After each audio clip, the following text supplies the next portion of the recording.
Hey guys, tonight we're curling up with the slowest, sleepiest art form you've never asked for, Ottoman calligraphy. Picture this. Somewhere in the cobbled back alleys of old Istanbul, a courtyard flickers with lantern light. Not a marketplace, not a palace, just a plain stone courtyard muffled by centuries of silence. The sun has dipped behind tiled rooftops. The air smells of paper, dust, and something faintly sweet. Maybe burnt sugar from a tea house next door. And gathered there, like quiet shadows in wool robes, are a dozen teenage apprentices slumped over wooden desks, squinting into ink pots the size of teacups. This is your new home now.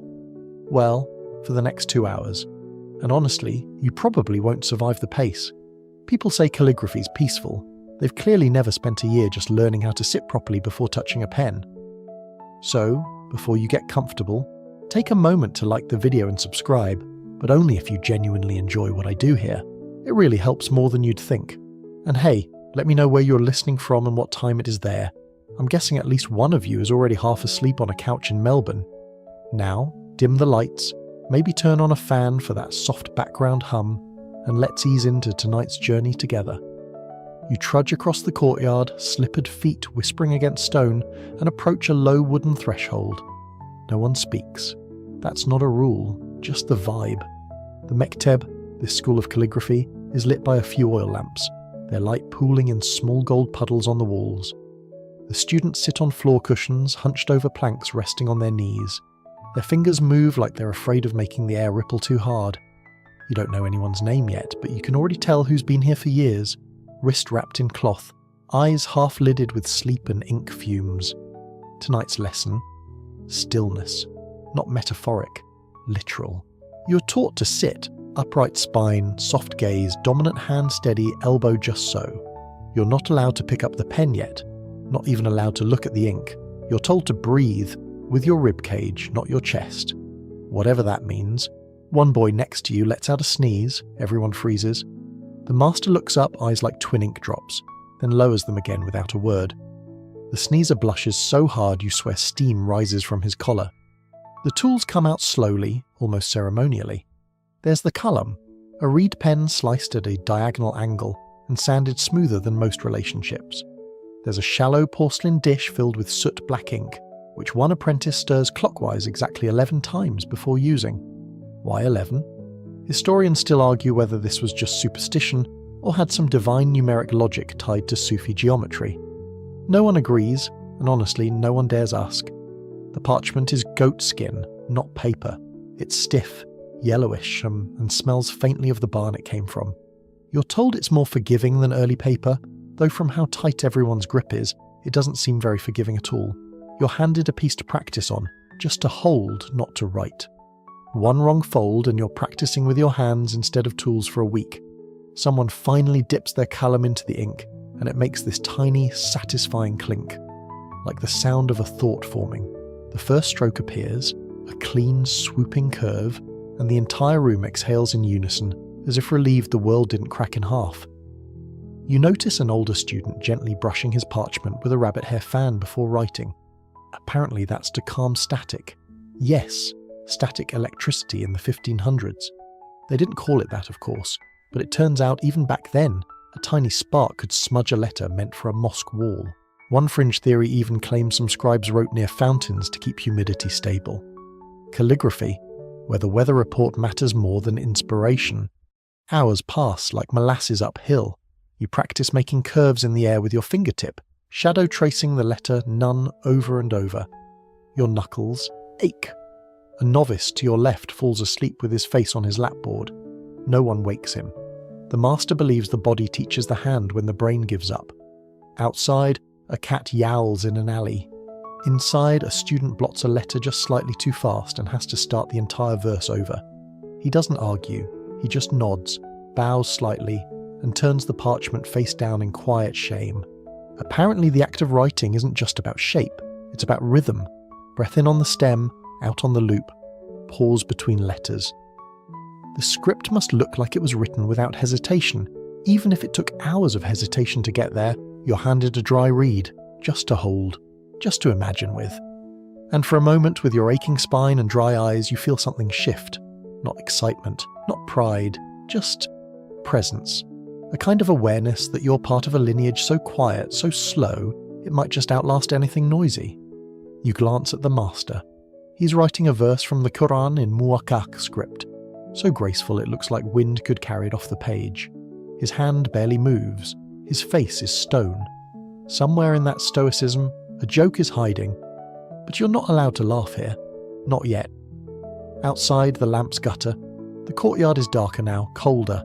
1 more hour to go and you still haven't made a single mark. And that's how it starts. Not with inspiration, but with stillness.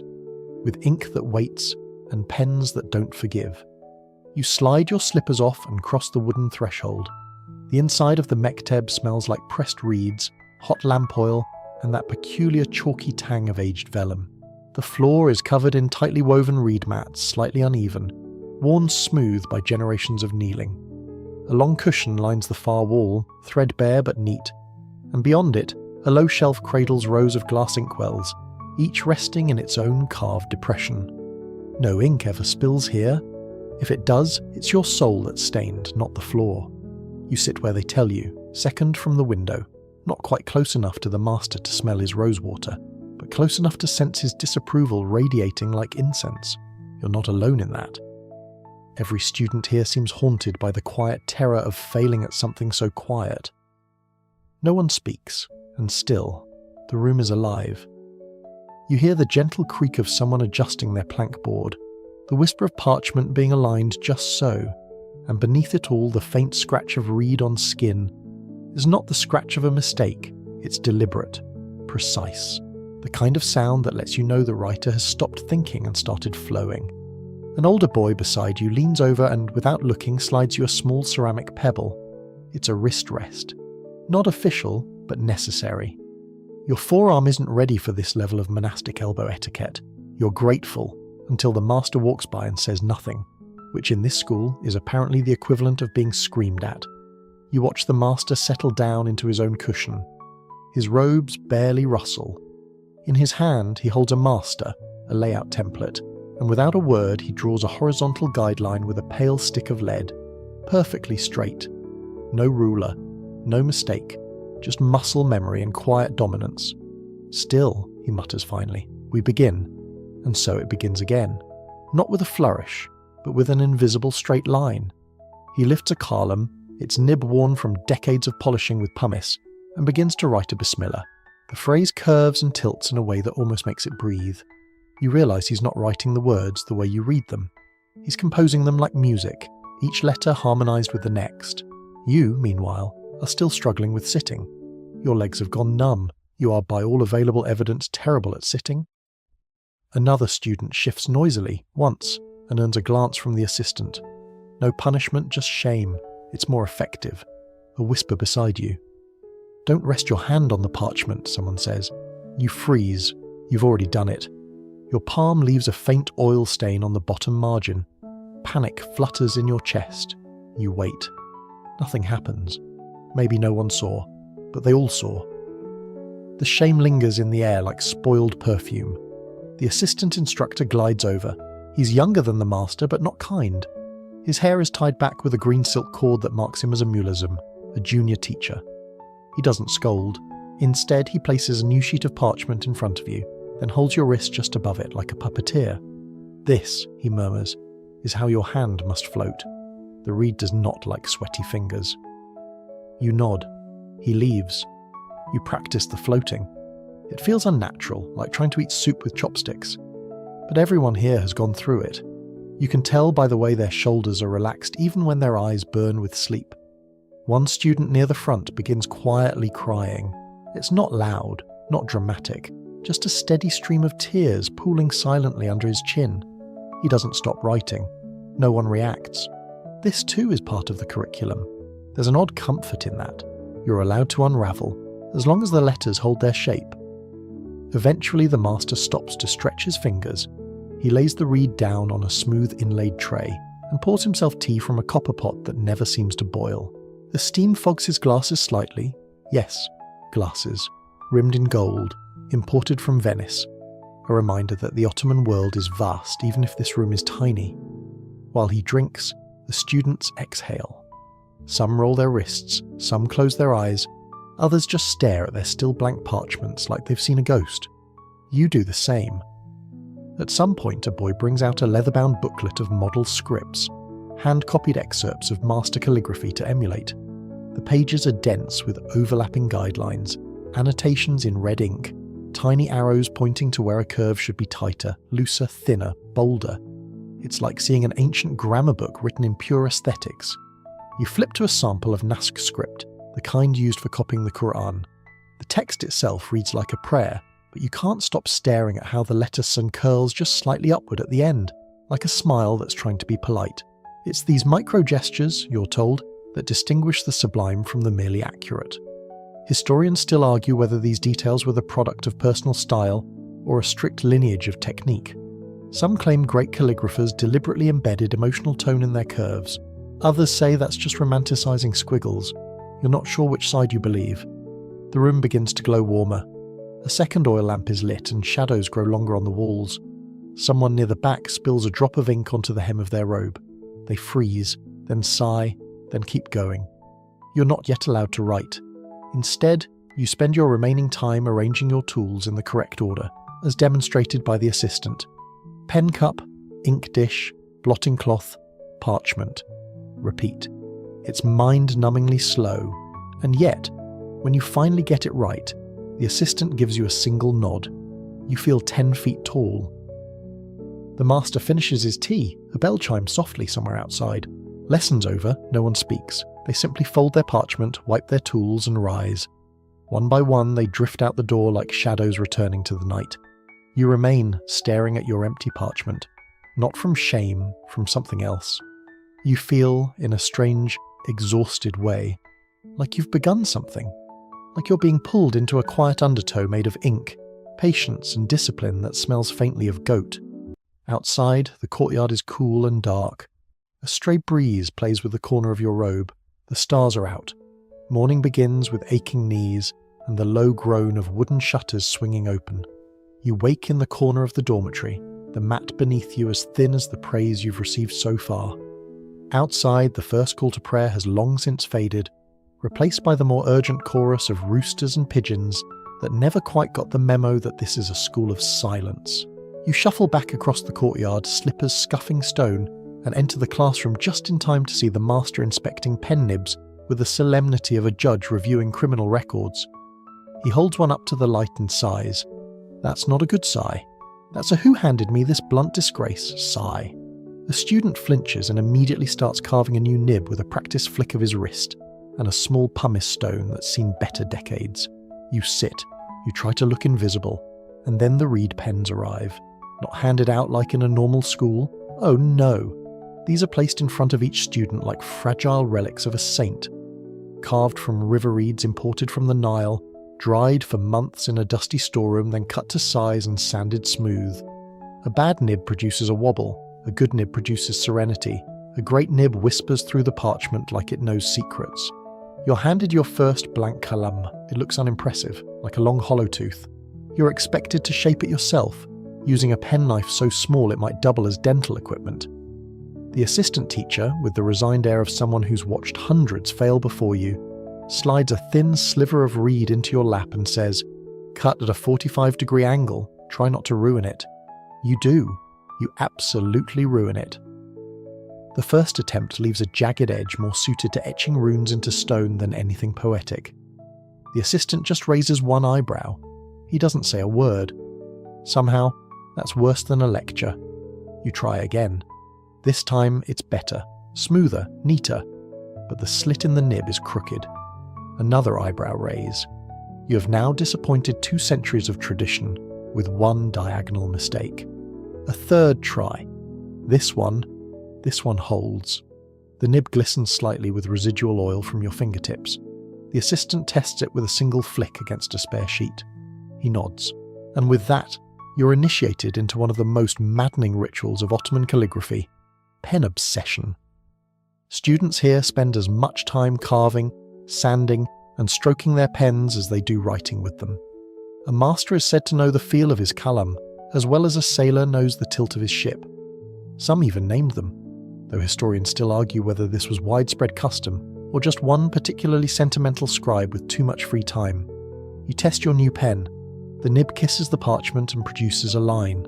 Not a letter, not a word, just a line. The line is wobbly. You start over. The line is too dark. You start over. The line is too thin. You start over. By the 10th attempt, your wrist burns. By the 20th, you consider the moral advantages of becoming a goat herder. By the 30th, something clicks. You feel the pressure shift just slightly, and the line glides, still imperfect, but alive. Across the room, an older student is carving an ornate pen case out of cherry wood. You wonder if he's actually any good at calligraphy, or if he just has a really nice case. You'll learn eventually that status here can often be disguised as craftsmanship. One scribe once arrived with an ivory-inlaid ink box shaped like a palace, only to be kicked out after blotching a single verse of Yasten. The master speaks again, this time pointing to a board at the front of the room.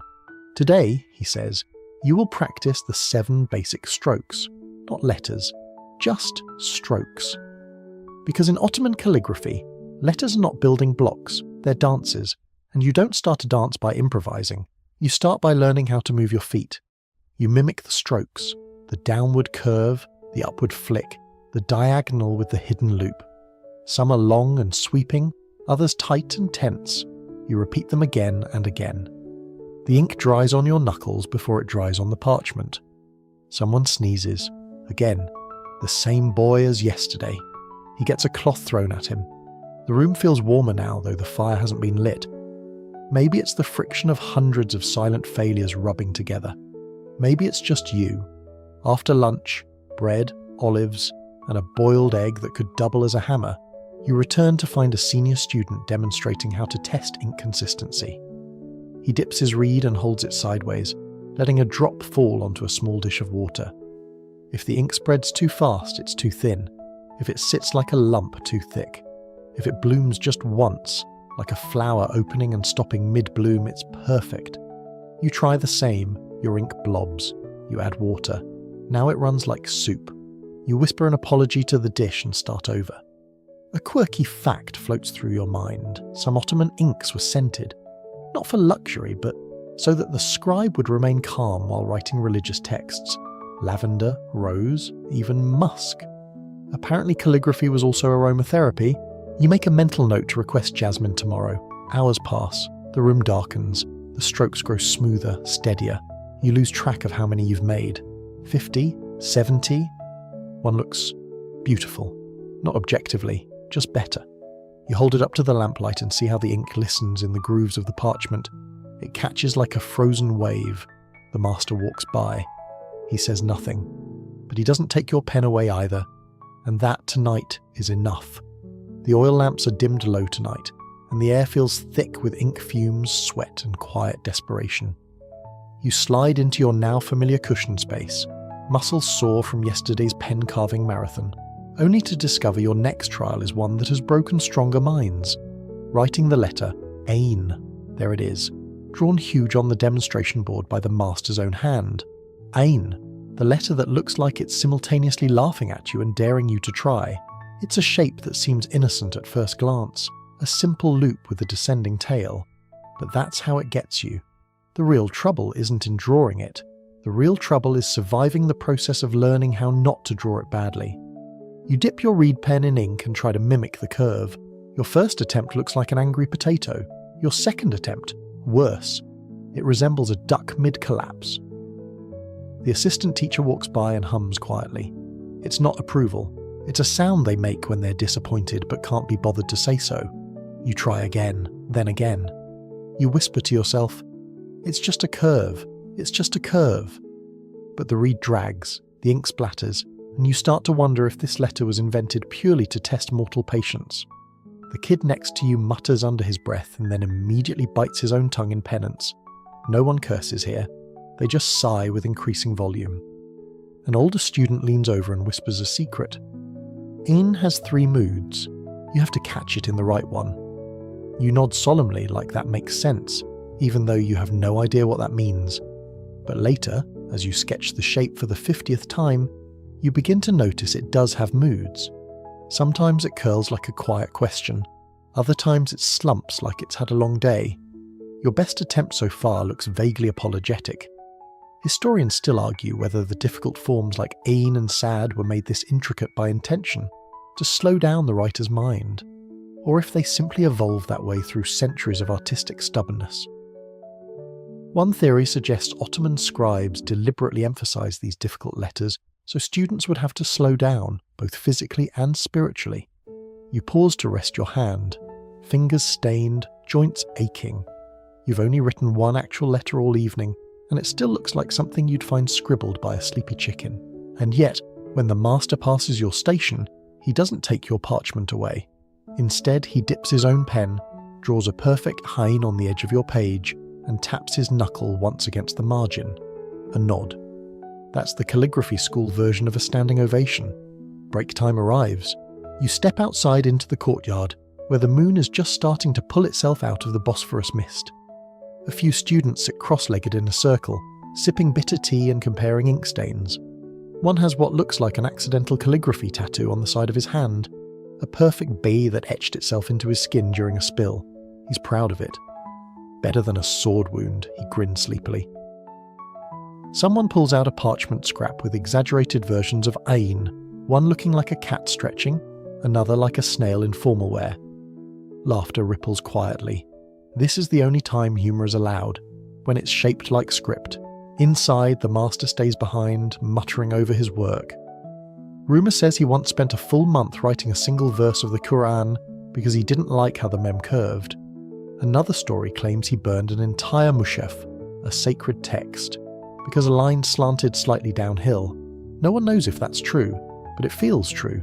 It's the kind of quiet madness that coats every brick of this school. Back at your station, the real test begins. You're assigned the task of repeating ein 20 times in a row on a single line without touching the borders, without variation, without breathing wrong. You begin 1, 2, 3, ink blot, start over, 1, 2, 3, 4, curve too shallow, start over. Time becomes soft around the edges. You're not really sure how long you've been here. Maybe hours, maybe centuries. The calligraphy master's tea has gone cold. A pigeon coos outside like it's mocking your technique. Eventually, miraculously, you finish a clean line. It's not perfect, but it holds together. The rhythm of your hand matches the breath of the pen, and the result is not embarrassing. The assistant nods. Acceptable. In this room, that word is gold.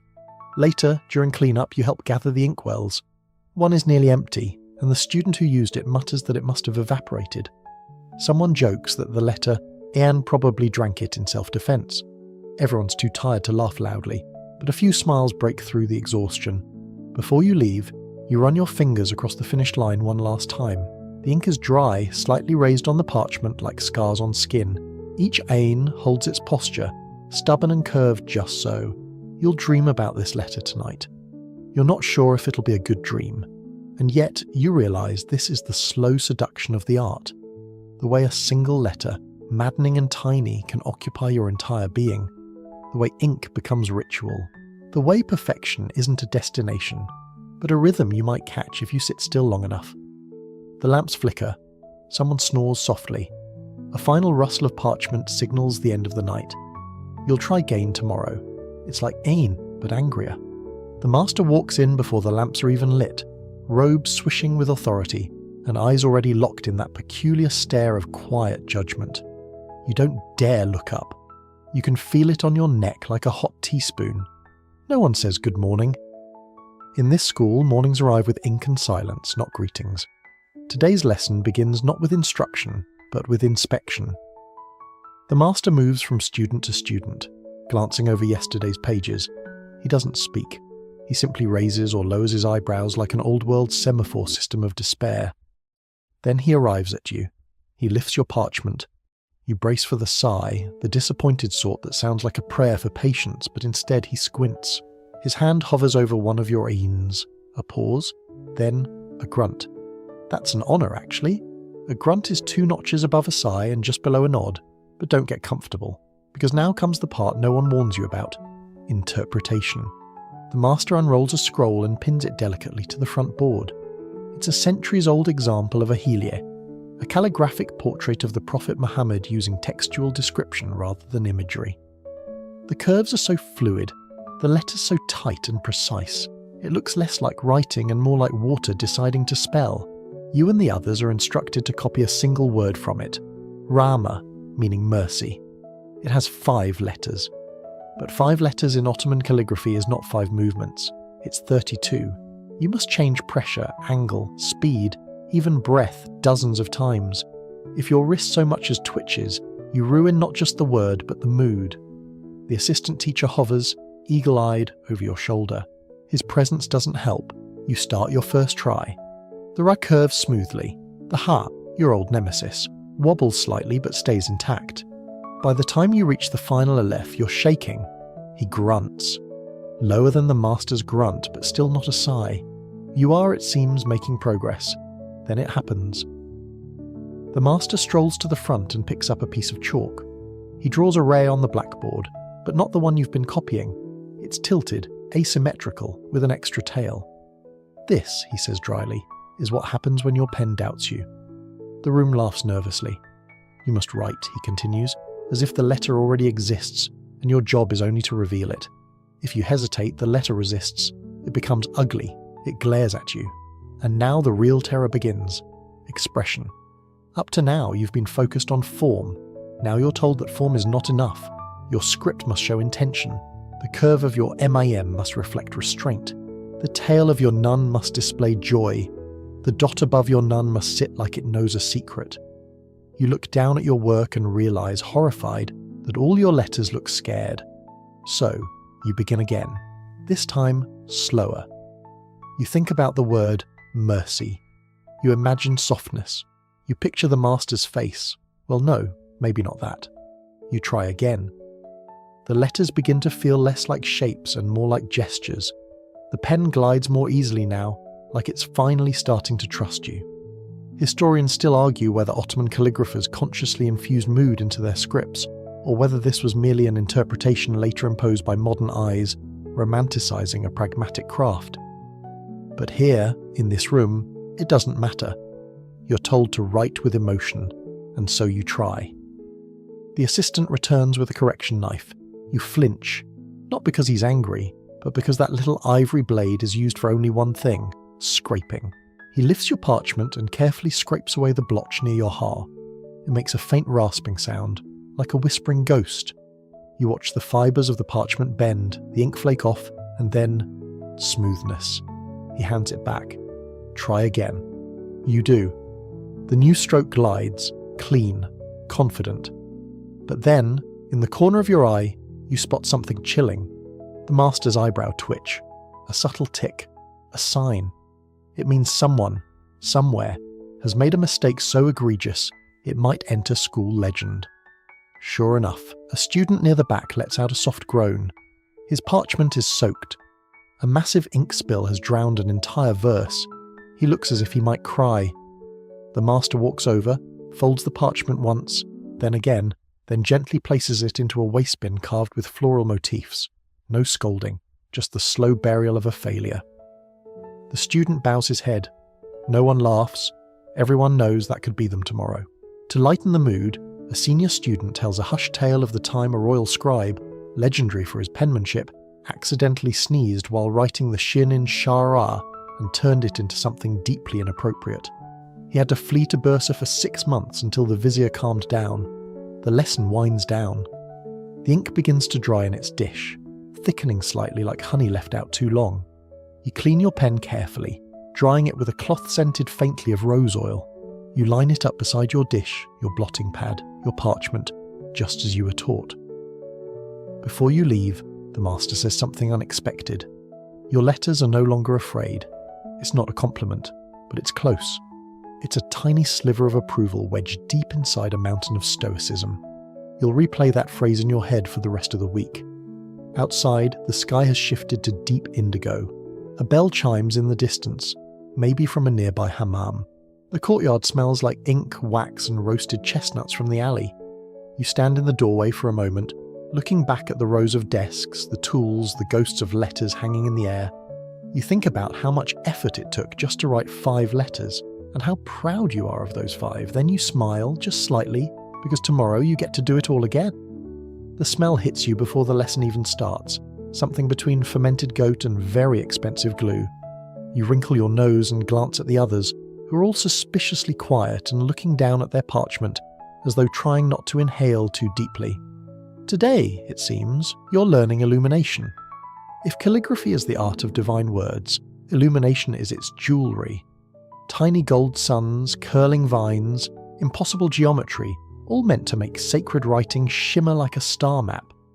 But before the shimmer comes the glue, and before the glue comes the nightmare of preparation. The assistant instructor walks in holding a lacquered box which he opens with theatrical slowness. Inside are delicate brushes made from squirrel hair. Yes, squirrel. Because as he explains in that same flat, judgment-laden tone, cat hair lacks resilience and horsehair lacks grace. You stifle a yawn. He doesn't seem to notice, or care. He lifts a paper-thin sheet of gold leaf with iron tweezers. It flutters like it wants to escape the room altogether. This, he says, costs more than your entire wardrobe. He's not joking. You're handed your own square of gold leaf. It shimmers in the light like sunlight filtered through holy scripture. You immediately tear it by breathing too close. There's a sound from the assistant that might be laughter, or a sneeze, or disappointment compressed into one syllable. The glue, called mazab, is warmed in a shallow dish and smells vaguely like tragedy. It's made of gum arabic, distilled water, and in some variations ground up fish scales or egg whites. One fringe historical account even mentions adding fig milk for pliability, though modern scholars doubt this ever caught on outside of very sticky disasters. You paint a tiny circle of glue onto the corner of your parchment. The gold leaf is floated on with a sigh and a prayer. If it sticks crooked, it wrinkles. If it's too dry, it flakes. If your breath wobbles, it lifts like a leaf in the wind. You immediately understand why illumination masters have that same hollow-eyed look as people who train falcons. The master watches silently as the room fills with the sounds of bristle on vellum, of whispered curses, of parchment being turned and rotated obsessively to catch the right angle of light. Illumination requires a kind of devotion that borders on hysteria, and you're only on your first gilded dot. Across the room, someone gasps. A senior student has completed a shamsa, a radiant sunburst, surrounding the Bismillah at the top of the page. The centre gleams so brightly it's almost hard to look at. Tiny flourishes ripple outward in symmetrical perfection. Everyone pauses to admire it. The master nods. Then he points to the outer edge and says, "The blue is muddy," which in this school is a public execution. Colours are mixed fresh. Blue from lapis lazuli, ground so finely it turns into velvet powder. Red from dried cochineal beetles, imported and terrifyingly expensive. Green from malachite, yellow from saffron when the budget allows. It's like painting with crushed gemstones and culinary secrets. Your own pigments are humble. Soot black, walnut brown, and a kind of faded rust. You mix them in your dish with a bit of gum and water, testing consistency with the back of your brush. A dot of colour on the blotting pad blooms softly. Good enough. You lean in to paint your first leaf. Just one, curling around the letter kaf. The brush barely touches the surface. You hold your breath. The pigment flows. For one glorious second, everything is perfect. Then your hand twitches. The line wobbles. It's barely noticeable, just a slight shake, but you notice, and so does the assistant. He walks past, muttering, "Let the leaf breathe." That's all he says. But somehow it ruins your next 3 attempts. Historians still debate whether Ottoman illuminators worked from detailed blueprints or just freestyled around the script. Some claim there were hidden symbolic patterns embedded in the gilding. Others argue that most floral motifs were just an excuse to hide mistakes. You decide it's probably both. At break, the courtyard is filled with exhausted students fanning their faces with blotting cloths and blowing gold dust off their fingers. One boy is gently picking squirrel hairs out of his tea. Another shows off his failed design, which now looks like a weeping onion. You all nod respectfully. It's still better than your attempt. A senior student recounts the tale of an illuminator who lost control of his brush during a royal commission. Instead of panicking, he turned the mistake into an elaborate peacock feather. The Sultan loved it. Commissioned 30 more pages. The man retired with a pension and a gold-trimmed robe. That's the dream. Back inside, you make one last attempt. This time, you pause before placing the gold. You exhale slowly, you let the glue settle. The brush touches the edge just once, just enough to coax the gold into stillness. And there it sits, a perfect circle, glowing quietly, no wrinkles, no tears. You feel it before you even see it. The balance, the stillness, the way it doesn't try too hard. The master stops behind you, doesn't say a word. He simply presses his ink-stained finger gently to the corner of your parchment, leaving a faint smudge, his version of a signature. And then he moves on. You sit there a while longer, letting the gold dry. Outside, dusk falls. The pigeons are silent. The sky's painted with the same tones you just crushed into dust. Soft rust, gold, and blue. You finally understand why this art takes a lifetime, because even one mistake can glow forever. Tonight's lesson begins with an empty inkwell. Not metaphorically empty, literally empty. You sit down, uncork your little ceramic pot, and find nothing inside but the stubborn smell of yesterday's effort, burnt almonds, charred pine soot, and disappointment. You wave over the assistant who glances inside, squints, and then mutters the most dreaded phrase in Ottoman calligraphy, "Make more." And so begins the ritual of ink making, a task that combines the precision of chemistry with the emotional volatility of performance art. You're escorted to a corner of the mekteb where a low, soot-darkened table sits under a vented hood. There, an older student is already crushing burnt almond shells with a mortar and pestle, like he's trying to punish them for past mistakes. The base of the ink is soot, and there are many kinds. Almond soot makes a rich brown-black, pine soot gives a colder blue undertone, and olive oil soot. Well, it smells fantastic, but it's infamously temperamental. You pick almond, because it's the only one not already claimed by the seniors. Into a bowl, you scrape the fine black powder, mixing it with water that's been left to sit for 2 days, to let the bad mood evaporate, one student jokes. Then comes the binder, gum arabic, scraped and soaked until it becomes a clear, sticky syrup. It looks like honey and smells like medicine. You stir the mix slowly, watching as it becomes the thick, glistening fluid you'll soon spill all over a very expensive piece of parchment. The consistency must be exact. Too thin, and it feathers on the page. Too thick, and it gouges the fibres. You're aiming for something that pours like silk but clings like memory. There's a technique to testing. Dip a pin in the ink and drop a single bead onto a slope of clean parchment. If it rolls, it's too thin. If it just sits there like a lump of regret, it's too thick. Your first test drop skids across the parchment like it's running for office. You sigh, add gum, try again. The ink slowly darkens to a deep, soft black. Not harsh, not shiny, just weighty, like it knows how to keep a secret.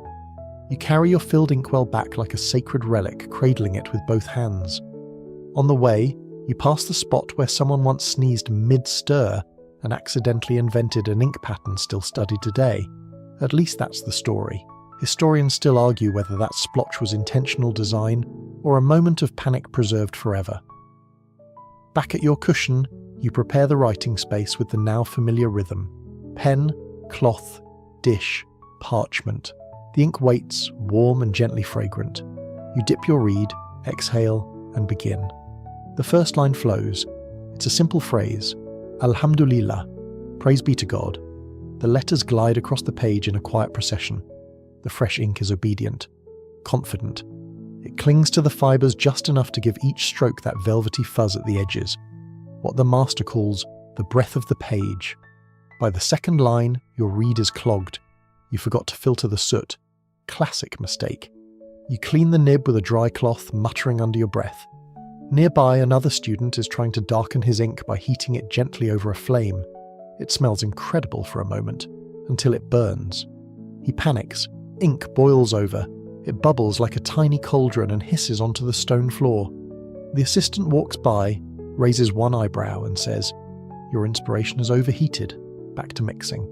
You try again, this time adding a pinch of vinegar, a fringe trick whispered between apprentices that allegedly stabilizes the mix. No one knows where the idea came from. Possibly a bored monk, possibly a very confident chef. This time, the ink behaves beautifully. You complete an entire verse. Each letter holds shape. The spacing breathes. The nuns don't sulk, the lamellifs stretch like cats in the sun. Even the notoriously chaotic Essen manages to avoid its usual drama. You pause to admire your work. It's calm. Not perfect, but calm. Then, a droplet. Not ink. Sweat. From your forehead. It lands on the edge of the parchment, smearing the final letter just slightly. You whisper something that's almost a curse, but stops halfway through out of respect for your surroundings. You've heard the legends.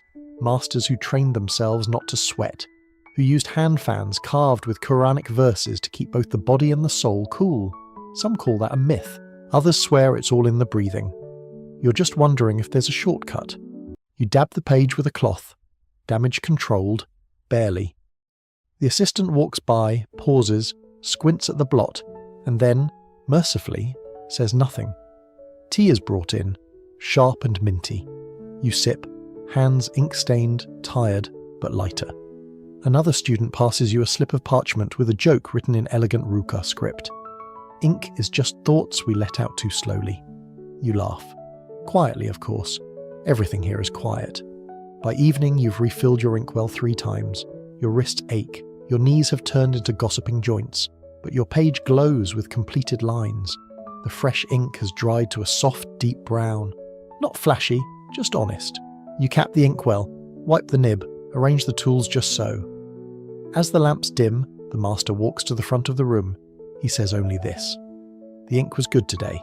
You feel it in your chest like a blessing, and outside the stars blink into view. Tiny specks of light on a dark sky, like gilded accents on the parchment of the world. The morning light filters in like a half-hearted apology for yesterday's exhaustion. The courtyard is slick with dew, and your slippers squish softly as you cross to the mekteb. You're not entirely sure what day it is anymore. All time has become measured in pen angles, ink thickness, and how many millimeters your lamb slants leftward before triggering a spiritual crisis. Today's lesson doesn't begin with ink or gold or even the pen. It begins with an argument. 2 students, both senior, both equally exhausted, are whisper fighting near the window over something that, at first, sounds like gossip. But as you tune in, you realise it's much worse. It's a debate over script style. Nask is the root, one hisses. If it was good enough for the Quran, it's good enough for everything. The other scoffs. Yes, if you want your work to look like a tax ledger. You try not to smile. These arguments are older than the walls themselves. The master walks in and clears his throat. The room freezes. Even the wind outside stops. He walks to the board and writes one word, hikmah or wisdom, in 3 different scripts. Nask, Thuluth, and Talak. Each version feels like a different personality.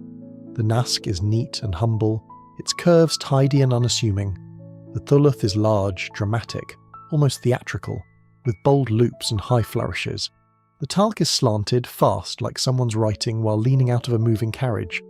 The master turns and says, "Style is not a matter of fashion, it is a matter of voice," which is poetic and terrifying, because suddenly you realise that every squiggle you make has been talking behind your back. He assigns each student a different script. You get Thuluth, the show-off. Thuluth is big, it's dramatic, it's used for mosque domes and royal decrees. It does not whisper, it announces. Your first attempts are a disaster. Your lines are too short, your curves are too tight. The letters look like they're hiding from a party they were supposed to host. You watch another student working in Nask. His script is tight, precise, like a kind grandmother tidying the house before guests arrive. Meanwhile, your Thuluth is a toddler with a paintbrush. But then you start noticing something. Thuluth has its own rhythm, a kind of swing. Every stroke begins with a stretch and ends with a snap. It's all drama and restraint, like a slow-motion dance. You adjust your grip, you shift your posture, and suddenly the script starts to make more sense. You make one full word, Salam peace. The sun curves like a question. The lamb rises like a minaret. The sun curls into itself like a sigh. When the ink dries, you hold it up to the light, and it glows with confidence. Not perfection, but personality. Still, not everyone agrees on personality. A heated debate breaks out near the tea shelf. One student swears by the geometric clarity of muhakkak. Another insists that Rukha the everyday scribble of bureaucrats, is the most honest form of writing. You hear whispers about the forbidden style, divan, it's intricate, it's secretive, it was once used for imperial correspondence and encoded messages. Some students aren't even allowed to learn it yet. It's like the final boss of Ottoman Scribes. Historians still argue whether these stylistic rivalries were rooted in regional pride, religious tradition, or sheer aesthetic stubbornness. Some even believe each script was intended to shape the temperament of the writer. Naskh for humility, thuluth for grandeur, talik for elegance. Others dismiss that as sentimental nonsense. Either way, you're now hyper-aware that every flourish might be saying more than you mean it to. After lunch, a dry fig, a lump of cheese, and a cup of tea hot enough to remove enamel. You return to your desk and find a surprise. A practice scroll. It's your first one. Not a single line anymore, but a full layout. You're instructed to copy a hadith, or prophetic saying, in your assigned script. It spans 4 lines, each one separated by ruled guides in faint grey. You blink, heart thudding. This is it. This is the real thing. You dip your pen. The first letter flows. The second one falters. The third one, you blot. But not much. You keep going. Each line feels like a negotiation between your hand and the page. The ink dries unevenly in places, but the spacing holds. You reach the bottom. You finish the final word, Muhammadan, and lift the pen. It's done. You lean back. Your spine protests. Your knees crack, but the page glows. The assistant appears silently. He studies the scroll, then points to the 4th line and says, "This heart is too heavy," and that's it.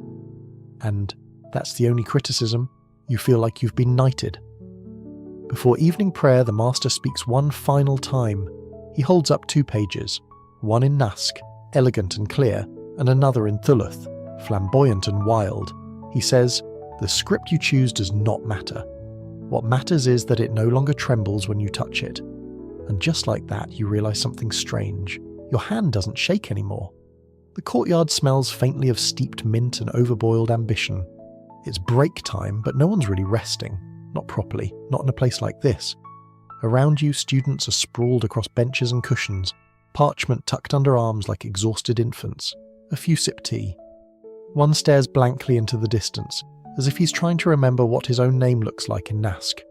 Another pokes listlessly at a blister on his palm, worn raw from hours of ink-wielding death grips. You sit cross-legged in the shade of an old fig tree and watch as a pair of older students argue. Not over pen nibs or ink thickness this time, but about a letter form that most people barely notice. The letter Ha. One claims it's elegant, the other swears it's vengeful. You're not sure which side you're on. It depends on how much sleep you've had and whether your pen is behaving. Someone offers you a sesame biscuit. You take it gratefully, even though it tastes like wood glue and regret. The tea, at least, is warm and sweet. This is a moment of calm in a life that's anything but. The courtyard, for all its worn stone and dusty corners, has become a kind of soft reprieve, an island of murmured jokes and shared failure. It's here that you realise the calligraphy students are not just surviving this school together, they're surviving each other. One boy recounts how he once spilled walnut ink on the hem of his prayer robe, then tried to pass it off as decorative staining. Another says he once drew an entire page upside down by accident, but the assistant teacher was so sleep-deprived he didn't even notice. You all laugh, not loudly, but with the kind of weary relief that comes from knowing nobody's perfect. Not even the guy who once bragged he could dot any jam with his eyes closed. Someone tries it. It goes poorly. The conversation shifts to a familiar debate, whether care is inherently smug, or if it only looks that way when written by left-handers. This is obviously nonsense, but no one corrects it. These small debates are what keep your brains from melting under the weight of all this sacred geometry. Historians still argue whether these apprentice circles existed in every school or were unique to certain regions. Some letters from the era describe vibrant courtyard culture full of camaraderie and mischief. Others mention nothing but silence and study. It's possible, as always, that the truth lies somewhere in the middle, between the teacup and the brush holder. After the break, it's back to the mats. Today's assignment is deceptively light. Copy a single verse, but copy it 30 times. 30. Same size, same spacing, same everything. The repetition isn't about memorization. It's about transformation. You begin. The first few attempts are rough. Your ein leans too far, your nun is top-heavy. By the 7th repetition, you begin to fall into a rhythm. Not perfect, but hypnotic. By the 15th, something strange happens. You stop thinking. Your hand moves on its own. The pen flows. The letters emerge not from effort, but from something else. Some place beneath the part of you that worries or plans or second guesses. It's like walking a familiar path with your eyes closed, guided only by memory and breath. A few feet away, another student stifles a yawn so huge it makes the assistant squint disapprovingly. You've all begun to enter what some refer to, only half-jokingly, as the ink trance, the state where body, pen and parchment all blur into one slow-moving act of devotion. You glance up at the master, seated in the far corner. He's not even watching you. He's writing something of his own, a long phrase in Talku, slanted and breezy. The kind of script that feels like it's always about to fly off the page. You wonder what he writes when no one's looking. Letters to God? Poems? Grocery lists that look like verses from Rumi? After your 23rd copy, you take a brief pause. Your hand cramps, your back protests. But when you look at the scroll in front of you, you notice something quiet but monumental. The letters don't just match. They breathe the same way. The spacing is even. The angles flow. The dots are aligned like stars in a prayerful constellation. You're not done yet, but for the first time since you arrived, your script feels less like effort and more like presence. You glance at the student beside you. He's rubbing his eyes with ink-stained fingers, mumbling about how his heart keeps collapsing in shame. "Give it tea," you mutter. He snorts. "I tried. It spit it back." This is what the courtyard break does. It turns inked-up zombies into people again, if only for a while. You finish your 30th copy just before sunset. The last letter curls into the parchment like a final exhale. The assistant walks by, picks up your page, flips through it in silence. Then he says, in a tone that barely conceals surprise, "It's consistent." You blink. He walks away. That's it. That's the praise. And yet, it feels like you've just won a tournament. Outside, the sky blushes pink and gold. The fig tree rustles softly, and the mekteb settles back into its usual hum. The sounds of pens rinsed, parchment stacked, back stretched, quiet yawns politely stifled. You think again of Ha. Is it elegant? Is it vengeful? You decide it doesn't matter. Tonight, it was your friend. There's a phrase the master sometimes mutters as he writes. So softly it slips past most ears. Every curve is a prayer. You finally ask about it during an evening lull, when the classroom has gone quiet and even the oil lamps seem too tired to flicker. He doesn't look up from his parchment. He just replies, "Words guide the mind, letters guide the soul." That's today's lesson. Not how to draw, not how to space or dot, but how to mean what you're writing, even when the meaning has no words. Tonight, you're given a short verse, "Wa huwa ma'akum," and he is with you. Just 4 words. But each one, you're told, must be shaped like it's aware of being watched. You start with wa, the conjunction. Just a curve and a dot, yet the master insists it must feel like a quiet reach, a hand extended. Your first attempt is too stiff, the second too dramatic. The third looks like it's unsure about everything, including itself. On the 4th, you loosen your fingers. You let the pen lead, the curve comes naturally and the dot falls as if by gravity. It's the best one yet. The next word, huwa, he. It starts with ha, a letter that can look either peaceful or panicked depending on your wrist. You focus on the breath between strokes. You remember the assistant's advice from days ago, don't make the letter, let it show itself. It begins to feel less like writing and more like listening. This isn't uncommon. Historians often note that Ottoman calligraphers spoke of their work as devotional, almost liturgical. The repetition of sacred texts, especially the Bismillah or the 99 names of God, was believed to be as spiritually valuable as spoken prayer. Some went further. One calligrapher claimed he refused to write when his heart was unsettled, for fear the letters would reflect it. Another supposedly wrote an entire mushaf, over 600 pages, without once breaking his ablution. Is it true? Historians still argue. But in this room, it's less about fact and more about faith. The word ma'akum, with you, comes last. It's long, loopy, and quite frankly annoying. You struggle with the spacing. The ein tries to dominate the line. The kaf looks lazy, but eventually the letters begin to sink. The word bends softly across the parchment, no longer resisting.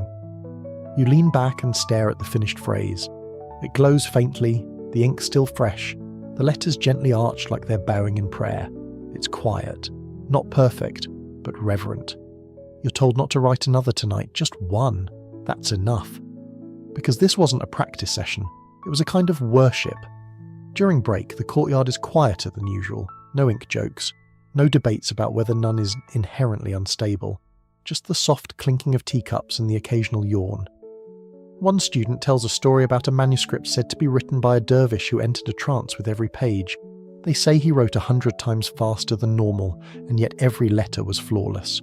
Some think the story is allegorical, others claim the manuscript still exists, locked away in a forgotten corner of the Topkapi Palace. Either way, the idea of baraka, divine grace in art, is taken seriously here. Back in the classroom, the master speaks just once. The page is not yours, it belongs to the meaning. You think about that as you clean your pen.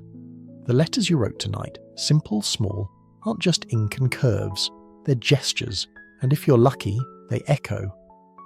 Later, when everyone's gone, you sneak back in. You sit alone in the golden hush of the mekteb and unroll your parchment again. The verse sits in the centre like a candle in the dark. You imagine how many times that same phrase has been written in this room, by hands steadier than yours, by hearts more practiced. You wonder if, perhaps, the letters themselves remember. You trace the edge of the kaf with your finger, not pressing, just feeling. The parchment is warm from the day's heat. The ink is dry, but it still shimmers faintly in the lamplight. Outside, the city exhales.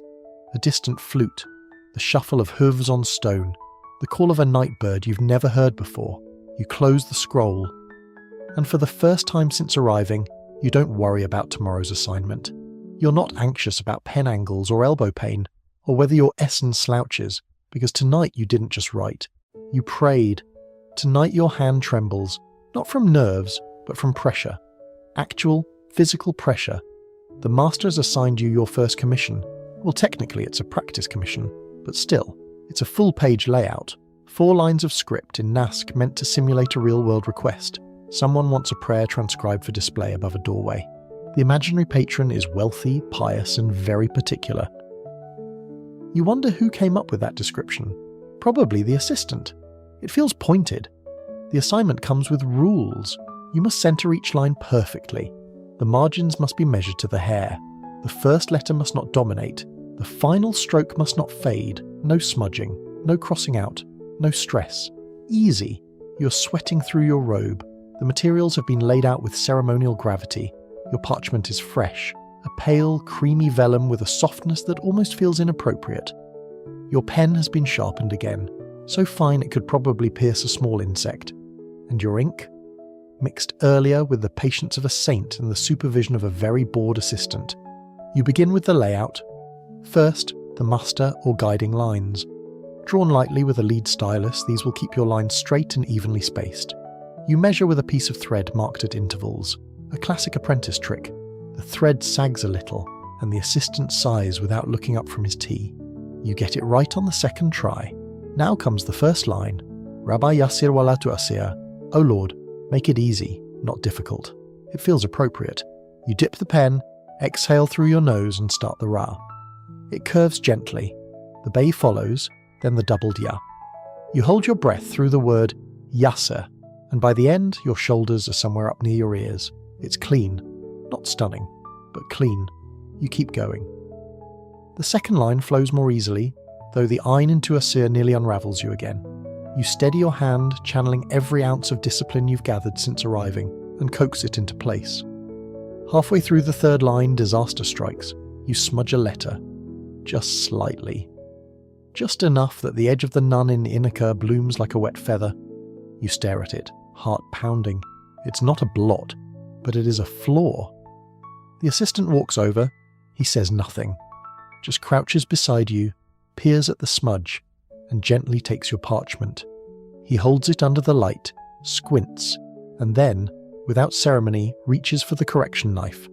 The blade is thin, the size of a fingernail, ivory handle. It gleams faintly. He scrapes, softly, slowly. You can hear it, the whisper of the knife peeling away the top layer of skin, lifting the ink like breath from glass. The parchment fibres shift, bend, settle. He smooths the area with the back of the blade, hands it back and says, "Wait 10 minutes, then finish." You nod. The knife returns to its drawer with a soft click, a sound that will now haunt your dreams. 10 minutes pass. You sip water. You stare at your hands, which look older than they did yesterday. You try not to panic. Then you dip the pen again and write the final line. It lands clean. When you finish, the entire page feels like a living thing. 4 lines, breathing in rhythm, the ink dry but not yet settled, the edges still warm from your touch. You show it to the master. He studies it for a long time. So long, you start to feel the urge to apologize, or cry, or both. Then he says, "Good spacing. That's it, that's all. You beam so hard your teeth hurt." He hands it back, and you gently roll it and slip it into its protective sleeve. You're then told to place it in the school's temporary display shelf, the highest honour an apprentice can earn. It's a narrow alcove carved into the wall, lined with soft linen and watched over by an old brass oil lamp. No one speaks when placing work there. It's a moment of quiet pride. You slide your scroll in and step back. A student behind you murmurs, "First of many." You almost believe him. Later that evening, the courtyard is alive with stories. One boy brags about a cousin who was once commissioned to write an ijazah certificate for a sultan's favourite horse trainer. Not a royal, he admits, but still, he got a silver coin. Another whispers about an ancient calligrapher who refused to accept payment in gold, insisting instead on bolts of silk. Apparently he didn't trust bankers. Probably wise. A girl near the fig tree, quiet all week until now, mentions a family legend. Her great-grandfather once transcribed an entire Quran in 6 months, using a magnifying glass and a pen with a nib the width of a hair. When asked why, he supposedly replied, "Because no one told me I couldn't." Historians, of course, still argue whether such microscripts are physically possible. Some rare manuscripts exist with letters smaller than pinheads. Others were merely faked using chemical etching and artistic sleight of hand. But you don't care tonight. You want the stories to be true, because now you have a page of your own. And it's in the wall, and maybe, just maybe, someone in 100 years will whisper your name too. The first thing you notice when you enter the room today isn't the parchment or the ink, it's the hush. Not silence exactly, more like reverence. A low, heavy stillness that settles into the cracks between voices, like dust in the spines of old books. Something is different. Then you see it. On the teacher's table, wrapped in a velvet cloth the colour of dried figs, rests a mushaf, a handwritten Quran, bound in gold-threaded leather, edges kissed with faint ash-blue illumination. It's not one of the school copies. It's not a reproduction. It's real. The assistant reverently unwraps it. You all crowd around, not too close of course, not with those ink-stained hands, but close enough to see the age-worn pages, the sheen of time sealed into every verse. Transcribed by Sheikh Hamdullah, the master says, as if that alone explains everything, and it sort of does. Sheikh Hamdullah, the grandfather of Ottoman calligraphy, a man whose name is practically whispered in italics, the one who formalised the style, who took the graceful nask and bold thuluth and gave them their Ottoman elegance, the one whose letters became the imperial style. They say he was so revered that Sultan Bayezid ordered all existing Quranic manuscripts to be destroyed so Hamdullah's could reign alone. Historians still argue whether this was true or royal exaggeration, but the fact that people believe it tells you everything. The mushaf is open to the middle. The script is tight, steady, unshaken. Not a single wobble, not a stray flourish. Each dot feels like it knows exactly where it belongs. And in the margins, names, stamped seals of previous owners, some famous, some forgotten. One you recognise from a story told on the very first night you arrived, about a scribe who died with ink on his fingertips, found slumped over this very book. It's like staring into a sacred mirror. You go back to your station differently after that. Not with more fear, but with more gravity. You now understand that every letter you shape doesn't just live on the page, it might outlive you. Your assignment today? Recreate a small passage from Hamdullah's style. Not an exact copy, you're not nearly qualified for that, but a gesture, an echo. You're given a sentence. فَإِنَّ اللَّهَ جَمَعٌ بَيْنَ الْعَبْدِ وَرَبِّهِ. Indeed, God unites the servant with his Lord. The assistant adds a whispery warning. No blotting today. You begin. The letters feel different now, as if they know you're handling something greater than you. You try to remember how Hamdullah shaped his ayn, gentle, not prideful. His lam alif, wide but contained. His nun, tightly curved like a secret being kept just barely. Halfway through the second line, you pause. The letters aren't just legible, they flow. The spacing makes your heart settle. The dots fall with the weight of certainty. The master walks past, stops and murmurs, "Let the script carry the meaning, not decorate it." You nod, you adjust, you continue. In the late afternoon, a new figure arrives. A visitor, elderly, stooped, beard flowing like snowmelt. He carries a wooden case carved with tulips and verses. Inside he reveals scrolls, thin, translucent, older than anyone in the room. Each one bears a different scribe's work, some from Syria, some from Baghdad. One, he says, came from a forgotten calligraphy school in Cairo, buried under sand for a century before being recovered from a merchant's trunk. The scrolls are unfurled carefully, one by one. And here, something odd happens. You begin to see the scribes themselves in the letters. One line curves anxiously, its loops tight, as though the scribe were working under pressure. Another flows so loosely it feels like a bird in spring. A third scroll shows shakier lines. Beautiful, but tender, maybe from an old man with trembling hands. The visitor says nothing, just lets the scrolls speak. And they do. You realise then what this art really is. It's not just transcription, it's autobiography. Every page ever penned contains not just words, but traces of hunger, of joy, of heartbreak, of belief. A scribe writing a prayer for a grieving mother doesn't shape letters the same way as one preparing a gift for a royal wedding, even when they try to hide it. Later, back in the courtyard, the students sit in silence for once. No jokes, no hay debates, just tea and the weight of what you've just seen. Someone finally breaks the quiet. Do you think our pages will survive? A pause, then another voice. Only if we fail less spectacularly. Soft laughter. Someone else adds, or if we make our failures beautiful. You think about your own scrolls, stacked in your satchel, some crumpled, some smudged, a few still clinging to modest dignity. You don't know if they'll survive, but you know, now, why it matters to try. Back inside, the velvet-wrapped mushaf is carefully returned to its case. The master looks over the room, his voice barely above a breath. You're not just learning to write, he says. You're learning to exist in ink. And tonight, for the first time, that doesn't sound absurd, it sounds true. The next morning starts with a surprise, and not the pleasant kind. You've barely stepped through the mekteb door when the assistant stops you with a crooked smile and 3 damning words. You've been selected. Selected for what? He doesn't answer. Instead, you're escorted to a separate room at the back of the building, rarely used and cloaked in rumours. The walls are bare, the windows are small, and in the centre of the room sits a polished wood desk and a heavy iron seal, the kind used by imperial scribes. This, you realise, is where the school tests the ambitious. And you've apparently been ambitious. On the desk lies a fresh sheet of parchment. Not goat skin, not reused scroll, but real calf vellum, thick, smooth, expensive. The kind they only use when someone important might see it. You are told to sit. The master enters. He does not greet you. He places a folded sheet beside the parchment. A verse for transcription, he says.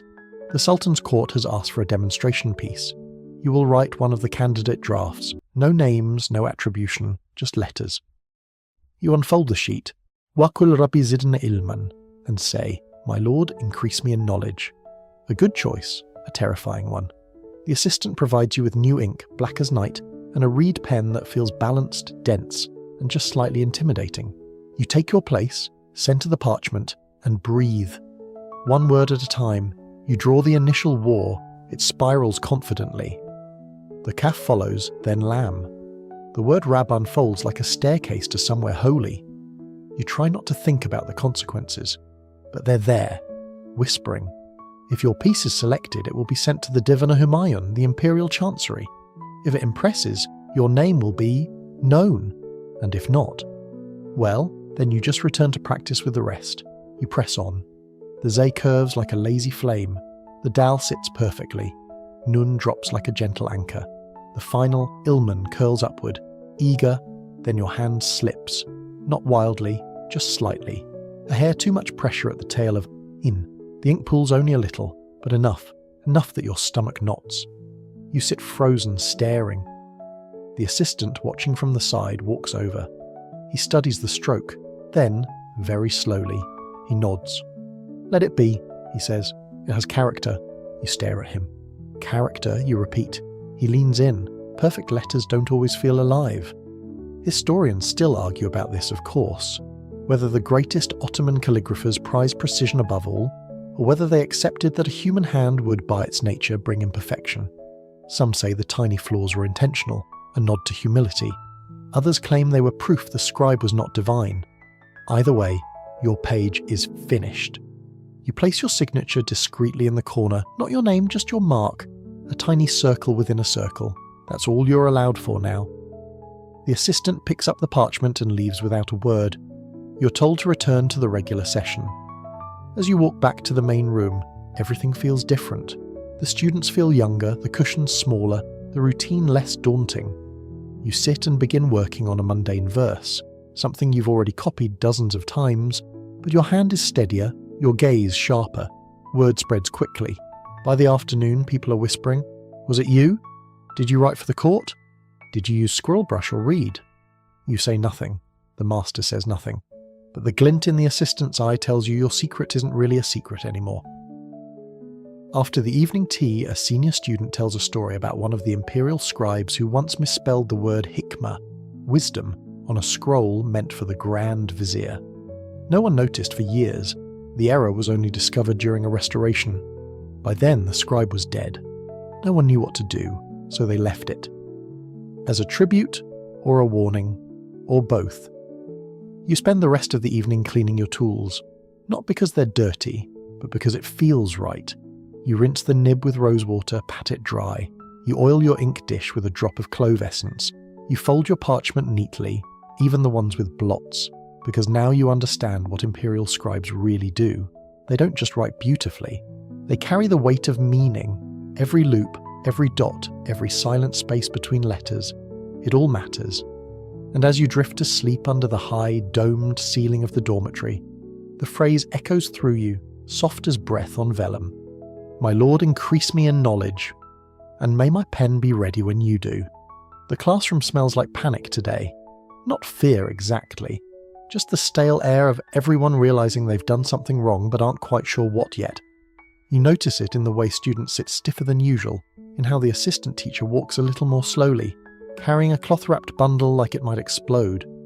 You're not given any instructions, just told to sit, wait, watch. Then the master arrives. He's not in a robe today. He's in a faded kaftan, sleeves rolled, expression unreadable. Without a word, he takes the bundle from the assistant and lays it on the front desk.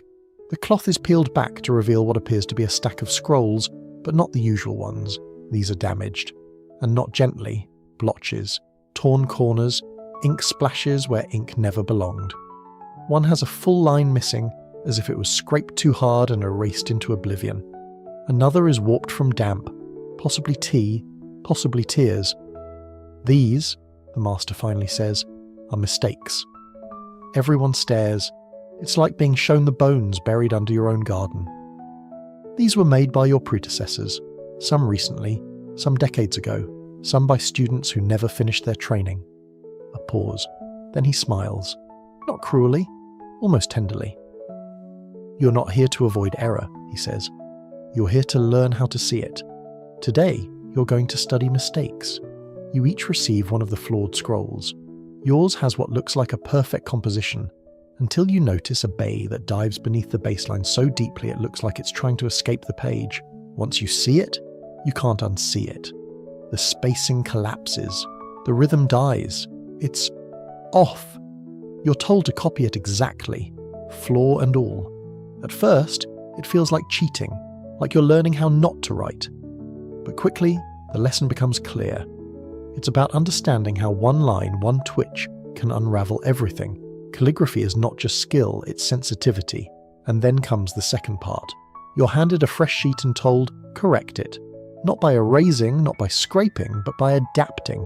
You shift the spacing, you strengthen the tail of the previous letter to balance the droop. You curve the next line slightly upward to regain the visual weight.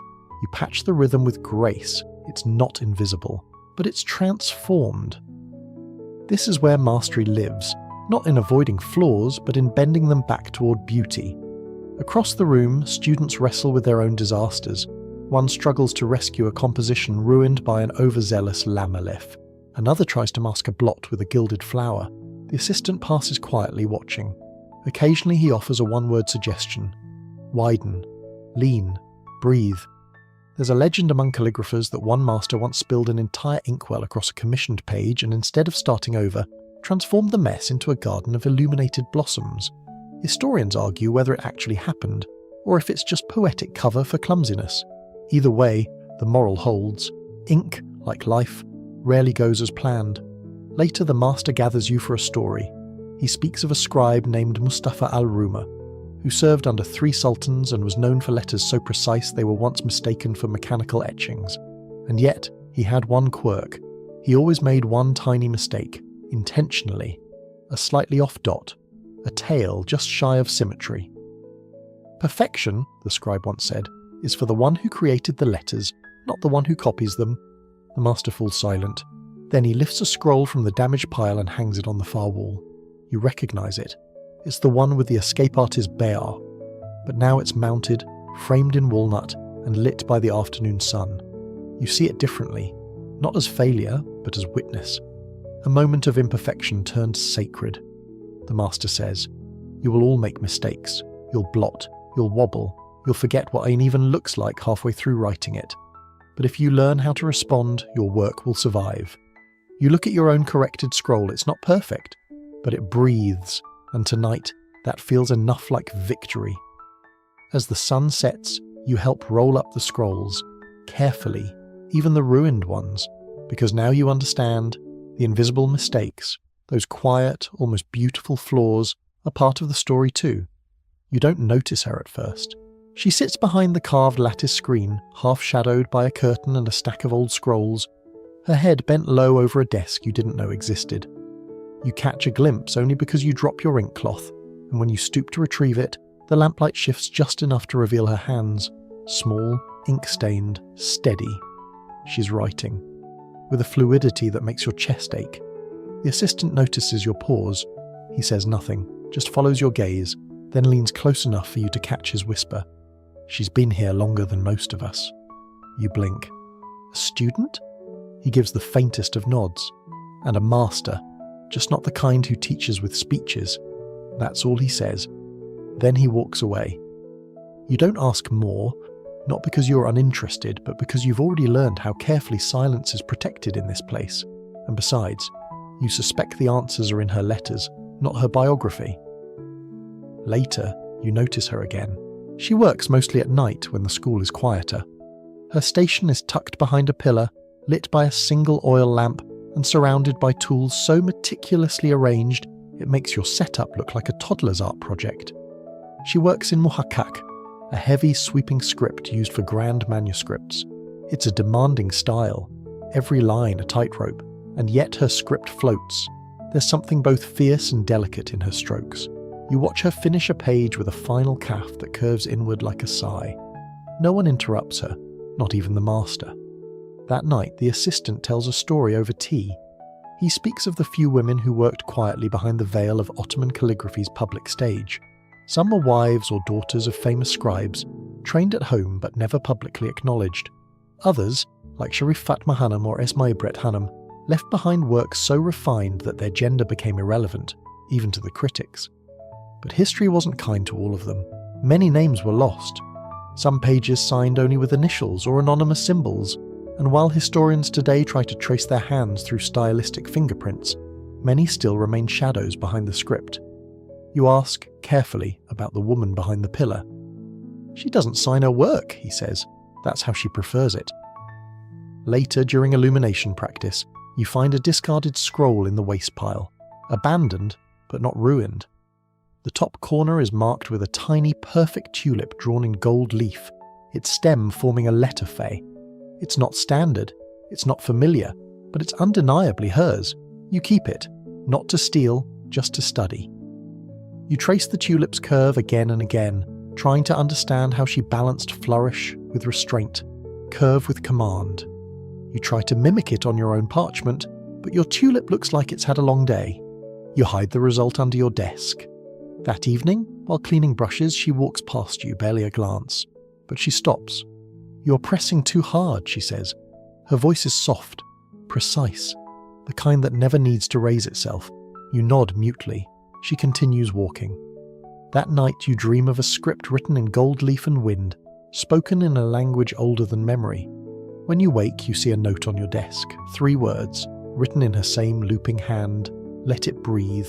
No signature, no mark, but that's enough. In the following days, you start noticing her presence in small ways. A corrected stroke on the communal practice scroll, a new batch of squirrel hair brushes left without comment, a line of poetry written in italic across the tea shelf. Beauty is not in noise, but in return. She never addresses the class, she never takes credit. And yet, somehow, her silence instructs better than any lecture. Historians rarely write about these women. Their names slip between cracks in old records. Some pages survive, some don't. Some signatures are disputed. Some were never written at all, and still their hands shaped Ottoman calligraphy in ways more permanent than any title could. One evening, as you're packing away your pens, you glance toward her desk behind the pillar. It's empty. No tools, no lamp, no scroll. You feel a small ache in your ribs, the kind of quiet that settles when a presence vanishes. But the next morning, taped to the inside of your pen case, you find a fresh scrap of parchment. On it, 1 word in gleaming ink. Sabre. Patience. Written in a style that shouldn't be possible without divine assistance. You don't know when she left, but she didn't need a farewell. Her letters were enough. The wind shifts tonight, literally and figuratively. A storm is gathering somewhere past the rooftops of Istanbul, and the students are restless. The air crackles faintly through the courtyard arches, flickering oil lamps and scattering pages that should have been weighted. But inside the mekteb, something else is stirring. The master calls today's session not a lesson, but a demonstration. His voice is low and the students instinctively sit straighter. Even the assistant looks a touch uneasy, which is how you know this won't be another evening of dot placement or ink chemistry. You gather close, mats dragging across the floor, and watch as the master unfurls an old scroll. Not ancient, not gilded, but oddly stark. The lines aren't consistent. The script slants strangely. The diacritical marks are heavy-handed, and the spacing feels just a little rebellious. This, he says, tapping the corner of the parchment, was confiscated from a scribe 3 decades ago. Banned script. A collective hush settles over the room. You lean in. The assistant mutters something about border villages and political indulgence, but the master waves him silent. The script is familiar, but not. It's a variation on divan, that courtly, elaborate Ottoman script used for sultanic decrees and private correspondence. But here it's different. Slanted more aggressively, certain curves exaggerated, dots replaced by small, almost floral marks. This, the master says, is what happens when a scribe chooses message over obedience. And now everyone understands. The text isn't devotional, it's rhetorical. A critique, cleverly veiled in poetic form, its words layered, its tone uncertain. It could be praise, it could be protest. Historians still debate whether calligraphers ever used script as subversion. Some claim no. Ottoman calligraphy was sacred, obedient, devout. Others point to strange archival findings. Letters with intentional spacing tricks, government documents whose flourishes suggest more than just flair. The master doesn't say what side he's on, but he does say this: ink is not neutral, and neither are your hands. Then he hands you a task. Write the same phrase, al-adl asas al-mulk, justice is the foundation of sovereignty. Once in clean nusk, again in stylized divan. A third time with whatever flourishes your wrist dares to invent, You blink, everyone else does too. Creative deviation is not normally encouraged here. Still, you begin. First version, standard, clean, respectable. The script your hand now knows better than your own name. Second version, looser.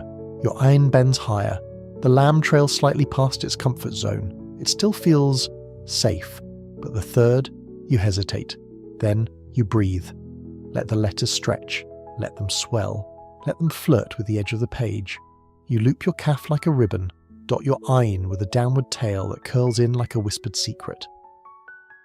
And somehow, the phrase means more. You look at it, and it feels like protest. Not loud protest, but presence, like a truth that insists on existing. When you finish, the assistant inspects your page. He nods, then walks away, but the master stays. He picks up your third line, stares at it. Then, instead of commenting, he asks, "What else might a flourish be saying?" You don't answer. You just sit with the question. Later, in the courtyard, the wind howls through the fig branches. A group of students gather around a stone bench whispering stories. One recalls a 17th century scribe who embedded a hidden curse against a corrupt official into a commemorative scroll by shaping the SN in Baraka to resemble the Ottoman numeral for 0. Another claims that florid overuse of shudder marks was once a known way to mock literary excess. The assistant interrupts the gossip, waving a teacup. Most of those stories are probably made up, he mutters, but he doesn't deny all of them. You return to your desk and study your page again.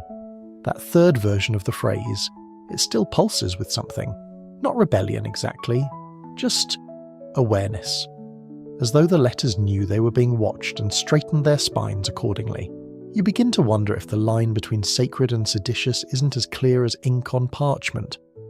Maybe it's all a matter of shape, of slant, of how much meaning you can pack into a single curve. That night you write the phrase again, just for yourself, on a small scrap, no signature. You fold it and slip it into your pen case, not because you think it's dangerous, but because it feels like something only your pen should know. By now, you've learned that not all brilliance comes with fanfare. Sometimes it arrives on cracked sandals, clutching a satchel held together by twine, and sits in the corner like it's trying not to be noticed. That's exactly how Yusuf entered the mekteb. He wasn't announced, he didn't bow, he just shuffled in one evening with the assistant, dropped his satchel onto a cushion that had been empty for weeks, and started organising tools that looked like they hadn't been cleaned since the last sultan's reign. No one spoke to him at first. Why would they? He looked tired, not old, not young, just used. His robe was patched in 7 places. His reed pens were stained with age. His inkwell was made from an old spice jar. He was clearly not a beginner, but not from here either. The assistant only said, "He's been approved by the master," and then walked off, leaving behind a murmur of half-formed questions. It took 2 days before you saw him write, and when he did, everything stopped. He didn't warm up, didn't mark guidelines, just dipped his pen and wrote an entire verse in slanted, elegant, so fluid it looked like water slipping down marble. The room fell into an unnatural silence. No creaks, no shifting mats, no throat clearing, just the soft scratch of a pen that somehow sounded like music. Even the master paused. When Yusuf finished, he blew on the parchment once and laid it aside, as if what he'd done was nothing, as if he hadn't just written something you'd be proud to accomplish in a decade. He never explained where he'd trained. Some whispered he came from Konya, others said he was a dropout from the Topkapi court school. Someone even swore they'd seen his work in a royal registry, unsigned but unmistakable. But Yusuf didn't confirm or deny, he just shrugged and kept writing. The weirdest part, he never kept his work. He wrote perfectly, and then handed the page to the assistant or the master, or sometimes just left it by the tea shelf. Once, he let a visiting child take one home. Another time, he folded a page into a paper boat and set it floating in the courtyard fountain. No signature, no ego, just ink. One day, you sat next to him, pretending to clean your brushes, just to be near that strange energy. You watched as he wrote a phrase you'd copied a dozen times, "Inna ma'a al-yusri yusra." Indeed, with hardship comes ease. But when he wrote it, the ayn didn't struggle, the sin didn't wobble. The whole line exhaled. You asked hesitantly how he did it. He didn't look up, just muttered, "I stop thinking when I start writing." Simple advice, almost insulting. But later that night, you tried it. You quieted your breath, let your shoulders fall, forgot the rules, just a little, and somehow your lines curved easier. They had less tension, less panic. Maybe not perfection, but presence. Historians rarely mention the anonymous students who floated in and out of the calligraphy schools. Most records focus on the court scribes, the commissioned masters, the celebrated prodigies, but you get the feeling there are hundreds, maybe thousands of forgotten Yusufs out there, people whose hands carried genius without ever demanding credit. One evening, Yusuf wrote an entire page in reverse, not mirrored, backward, as in starting from the final letter and working to the first. It made no sense. No one knew why. The assistant scolded him gently. "We are not court jesters." Yusuf smiled and replied, "Then you've never seen the court." You laughed out loud. The assistant did not. And then, one day he was gone, just like that. His mat empty, his satchel missing, his name never entered into the roster book. No farewell, no trace, except one. Tucked under the edge of your pen tray, folded so thin it might have been dust, was a single line in italic, written in brown ink on recycled parchment. The page forgets who touched it, but not who listened. No signature, just that. You showed it to the master. He stared for a moment, then nodded. "Frame it." And now it hangs beside the door in the shadow of the lintel, where only those who look closely will ever see it. Yusuf, whoever he was, wherever he went, never wrote for recognition. He wrote for the letter. And some nights when your pen won't behave and your spacing's all wrong and your ink has the texture of grief, you remember his fingers, light as wind, making a line that didn't need a name to feel like art. The brush slips, not dramatically, not tragically, just subtly. A tiny quiver in your hand and the curve of the M flattens too soon. You freeze. You know it the instant it happens, before the ink even finishes drying. It's not the worst mistake you've made, but it feels heavier, because this time, the hand that made it is no longer young. You look down and notice how your knuckles stay stiff now, how your index finger no longer curls quite as sharply around the reed. The callus at the base of your thumb has thickened. Your wrist, once a smooth pivot of precision, aches longer after each session. You sit back and let the pen rest beside you. It leans in the ink dish like it's just as tired. Across the room, a new generation of students chat in low tones. One is wrestling with Ein, of course. Another is bragging about a letter he wrote yesterday that almost earned a nod from the assistant. You remember when that mattered more than air. Now, you just want one more good line, one that breathes without apology. The master doesn't teach as often anymore. His voice has gone soft and he spends most evenings seated near the tea shelf, reading scrolls you suspect he's read 100 times before. His hands are inkless now. He rarely writes, rarely corrects, but when he does, the room holds its breath. Tonight, though, he notices your hesitation. He walks over, not quickly, not with authority, but slowly, as if remembering his own limbs as he moves them. He looks down at your page, then at your fingers. "You press harder than before," he murmurs. You nod. You don't bother pretending it's intentional. "It happens," he says. Then he crouches. Yes, crouches. Knees creaking like old floorboards, and takes your pen. With a single stroke he reshapes your flawed mem into a flowing ligature, connects it to the next letter with grace, and leaves the line whole. "It doesn't have to be perfect," he says, "only alive." He returns your pen, and you notice how carefully he handles it, as though the pen were more fragile than his fingers. Historians often neglect this part of a calligrapher's life, the slow erosion of control, the hands that once formed poetry, now pausing longer between strokes. There's little mention of aging masters, of pens laid down for the last time, but here you see it up close. A few years ago, one of the school's most talented scribes left for a position at the Royal Archives. She came back recently, not to brag, but to rest. She sat on the same mat she'd used as a student, wrote a verse in her old style, and then, with a laugh, admitted it felt like writing with a spoon. "Muscle memory," she said, but the muscles forgot. And so she switched styles, moved from thuluth to rukka, the simpler script of daily use. It wasn't flashy, but it was clean, confident, honest. You think about that now, about whether it's better to adjust, to find a style that suits your changing hand, or to fight for the one that once defined you. There's no answer. Not yet. But later, while organising the scroll archive, you come across a sheet. Unlabelled, no signature, but old. The ink has browned. The parchment edges have curled. The script is almost masterful, but not quite. There's a hesitation in the curves. A few lines dip unevenly. One letter, lamb, leans a bit too far, as if trying to hold on to the edge of the page. And yet, it's beautiful, not despite its wobble. Because of it. You bring it to the master. He glances at it and smiles. My third year, he says, touching the corner, before I learned how to stop correcting myself. He doesn't mean editing, he means forgiving.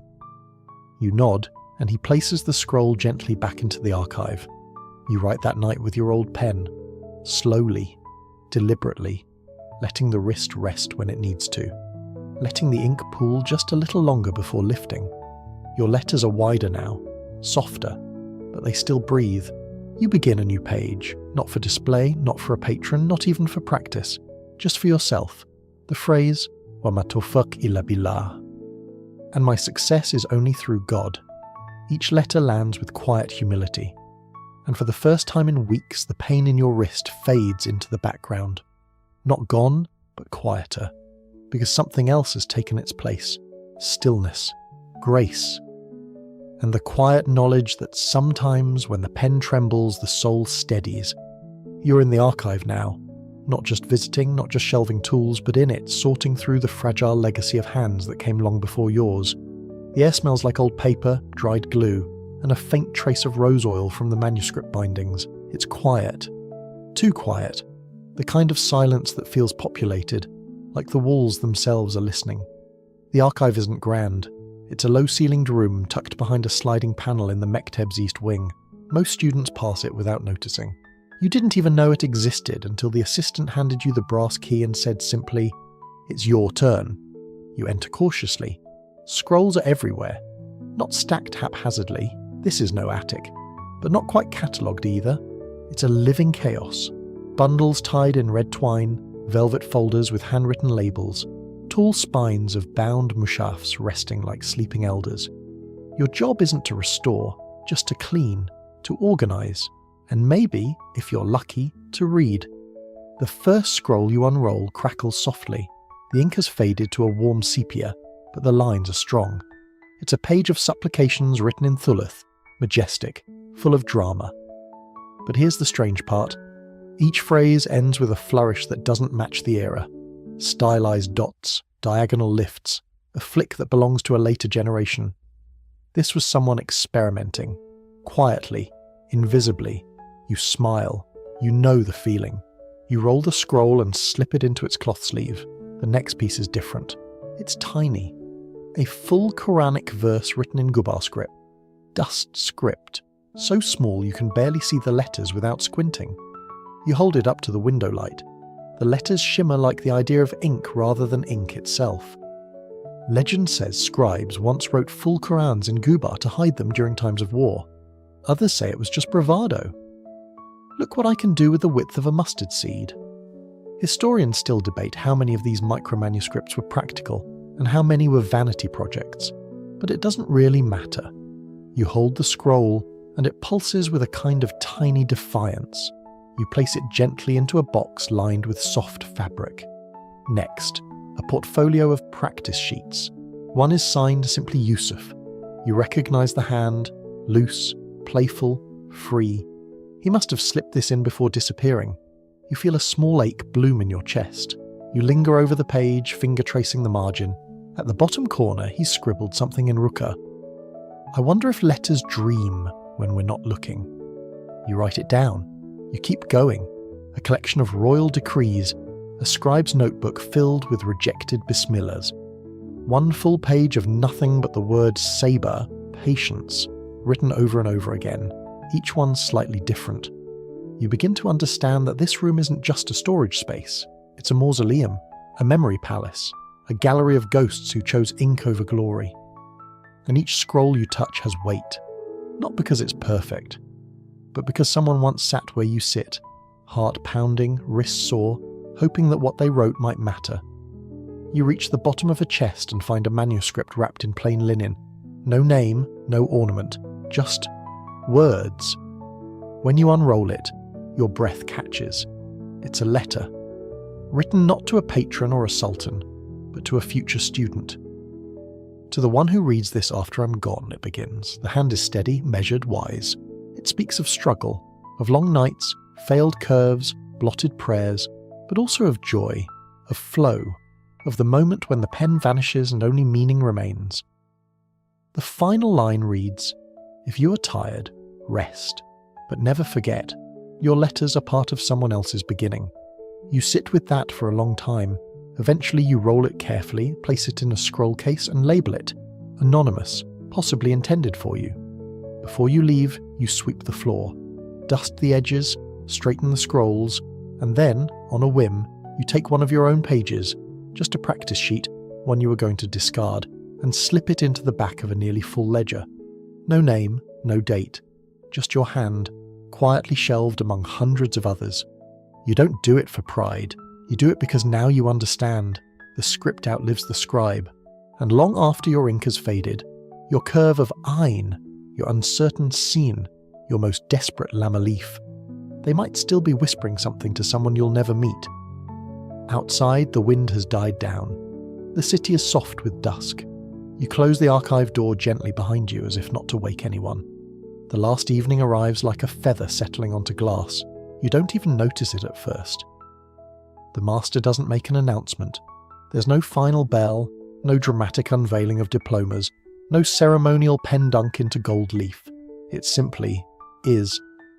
The mekteb is quieter than usual tonight. Not in that tense, did someone blot the nun again kind of way, but in a gentler hush. The hush of things winding down, of students focused not on impressing, but remembering. Your cushion feels like an old friend. The ink dish, chipped at the rim, still wobbles slightly. You don't fix it. There's something comforting about the imperfection now. Tonight, you're told to choose your final phrase, not assigned, not dictated. You're simply told, write something true. You pause for a long time. Then, you pick up your reed, dip it in ink that's been stirred by hand for the 100th time, and begin, alladhi alma bil qalam, he who taught by the pen. The verse flows easily, not because it's simple, but because your hand no longer panics, your wrist no longer rebels, your breath matches the movement. Every loop of ein, every kiss of ink at the dot of bai feels steady, not perfect, but faithful. You're not trying to prove anything tonight. Just leave something behind that feels honest. You finish. The assistant approaches, glances over your shoulder. He doesn't say anything for a moment. Then softly, looks like your letters finally stopped flinching. You chuckle. It's true. The master watches from across the room. He doesn't approach. He just nods once. And then he lights a lamp. Not for brightness, for marking. This is the ritual you've only heard about in whispers. The final illumination. One by one, students bring forward their scrolls, their best lines, their most faithful verses, and place them before the master. He doesn't critique, doesn't comment. He simply draws a tiny golden line beside each piece, using a squirrel hairbrush dipped in diluted saffron. It's not about decoration, it's about closure. You kneel, offer your parchment. He accepts it. The brush glides once, left to right beneath your final line. The gold catches the light, then fades back into stillness. Afterward, you sit with your fellow scribes. No one speaks of what comes next. There is no graduation, no ranking. You simply leave when your letters are ready. Some leave with commissions waiting. Others will teach. A few will vanish like Yusuf, known only by the ink they left behind. But before anyone departs, you gather in the courtyard one last time. The fig tree rustles gently overhead. Tea is poured. Dates are passed around in a bowl older than most buildings in the city. Someone recites poetry. Someone else hums. The assistant, surprisingly, tells a joke involving an inkpot, a rogue cat, and a misread ha. The laughter that follows is real and soft and just a little sad. You look around and realize this is it. Not just the end of study, but the end of becoming. You're no longer just an apprentice. You're a part of the lineage now. not because someone told you so, but because the ink has accepted you. Your pen carries a rhythm you didn't have before. Your letters breathe without fear. You excuse yourself quietly. Back inside, the room is dark, but your cushion is still there. The board, the tools, the ink dish, all waiting. You sit once more, not to write, just to feel it all. And in that moment, it's not the silence that moves you. It's what the silence holds, the echoes of every stroke, the memory of every mistake, the quiet pride of becoming someone who writes not to be seen, but to see. You bow your head, you whisper a prayer just between you and the page, then you rise, your satchel is light, your step lighter still. The night welcomes you back. You step through the archway into the city, no applause, no titles, just the sound of your own breath and the soft, invisible trail of every letter you've ever written, still glowing somewhere behind you. And now, as the final lamps in the mekteb flicker low, let yourself soften. The parchment is rolled, the reed pen is dry, and your hand, once trembling with effort, rests quietly in your lap. You did well, not because every letter was flawless, but because you stayed. Through the ink-stained fingers, the sleepless nights, the lessons whispered in silence. You stayed when your wrist ached, when your spacing faltered, when your script buckled under doubt, and in doing so, you wrote more than just words. You wrote yourself into a tradition older than time. Let the stillness wrap around you now.